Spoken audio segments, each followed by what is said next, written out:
Hello বন্ধুরা, বাংলাদেশ তারা মিরপুর ধান খেতে পাকিস্তানকে দ্বিতীয়বারের মতো পিছন মেরে দিল। আর একই পিছন মারা যে দেখলেই চোখ জুড়িয়ে যাবে। সাথে আবার মনে হয় বাংলাদেশ তারা বাংলা অষ্টাও করে দেবো পাকিস্তানকে। আর এইটা মনে হয় মিস হবে না নে। আর দেখা যাক এখন বাংলাদেশ তারা বাংলা অষ্টা করতে পারে কিনা। আরে কাকা, পাকিস্তানকে আজকে যেভাবে পিছন মারছি এটা তো কাকা সারা জীবন মনে রাখবে। কারণ মাঠে আজকে যে খেলা দিছি কাকা, আজকে সবাই চোখ জুড়িয়ে যাবে। আর সাথে সাথে সারা জীবন মনেও রাখা লাগবে। আর আমরা আর একটা চেষ্টা আছি যে পাকিস্তানকে টি-20-তে পিছন মেরে আমরা বাংলা অষ্টা সেরে নিব। কারণ আমরা পাকিস্তানে গেছিলাম খেলতে, সেইখানে আমাদেরকে বাংলা অস করে দিছিল তারা। আর তাই পাকিস্তানকে তৃতীয় টি-20তে পিছন মেরে আমরা বাংলা অসের প্রতিশোধ নিব। আর সেটা আমাদের কেউ ঠেকায় রাখতে পারবো না, তা যাই হয়ে যাক না কেন।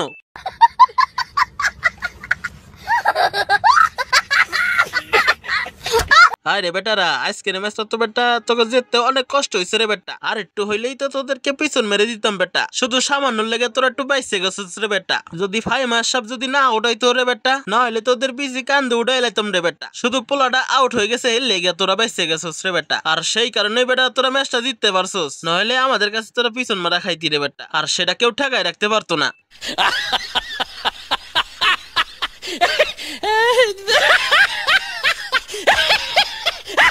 আরে বেটা, তোদের ফাপড় তোরা বাদ দে রে বেটা। কারণ তোদের ফাপড় এখন বেটা চলে না রে বেটা। মার্কেট আউট হয়ে গেছে গা, তাই হুদাই এখন ফাপড় মাইরে কোনো লাভ হবে না নে। আর আমরা কষ্ট করে জিতি না রে বেটা। তোদেরকে জিতার একটু ভাও দিয়া তারপরে তোদেরকে পিছন মেরে দিলাম। আর তাই তোরা মনে করছো যে আমরা একটু কষ্ট করে জিতছি, এইটা বেটা তোরা ভুলেও মনে করিস না। আর তোরা প্রস্তুত থাক তৃতীয় ম্যাচের লাগা। কারণ তোদেরকে তৃতীয় ম্যাচে পিছন মেরে বাংলা অসের স্বাদ নিবো অনেকদিন পরে। আর সেই স্বাদ নেওয়া থেকে আমাকে কেউ ঠেকায় রাখতে পারবো না, তা যা হয়ে যাক না কেন।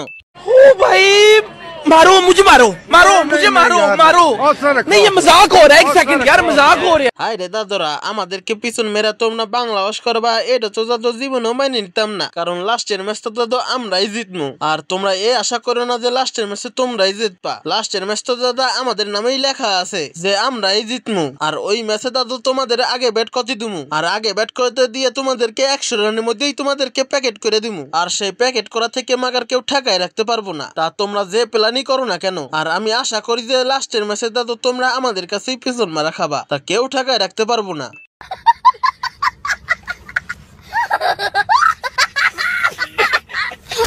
আরে বেটারা, তোরা যতই কল্পনা করস না কা, কোনো কাজ হবে না নে। আর তোরা যদি আমাদেরকে 100 রানের মধ্যেই প্যাকেট করস বেটা, তাহলে আমরা তোদেরকে 50 রানের মধ্যেই আটকাই দিমু রে বেটা। তারপরেও বেটা তোরা আমাদের কাছ থেকে পিছন মারা খাওয়া থেকে কেউ আটকায় রাখতে পারবো না। আর সেটা তোরা মিলে রাখিস।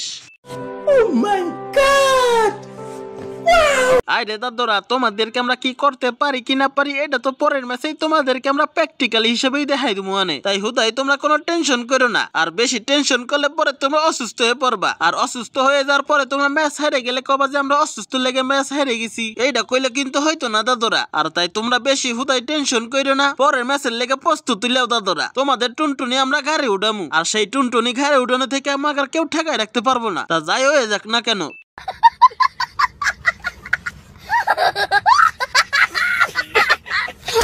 আরে দাদু, সমস্যা নাই, আমরা তো টেনশন করা সব বন্ধ করে দিছি। আমরা মিয়া অসুস্থ হব না নে। আর আমরা পরের ম্যাচের লেগে প্রস্তুত হয়ে আছি, সমস্যা নাই কোনো। আর তোমরাও প্রস্তুত হইয়া থাকো। আর লাস্ট পর্যন্ত দেখা যাক কে ডাকারে পিছন মারে। আর আমি 100% শিওর আছি যে আমাদের কাছে পিছন মারা খাওয়া ছাড়া তোমাদের কোনো কাজই নাই।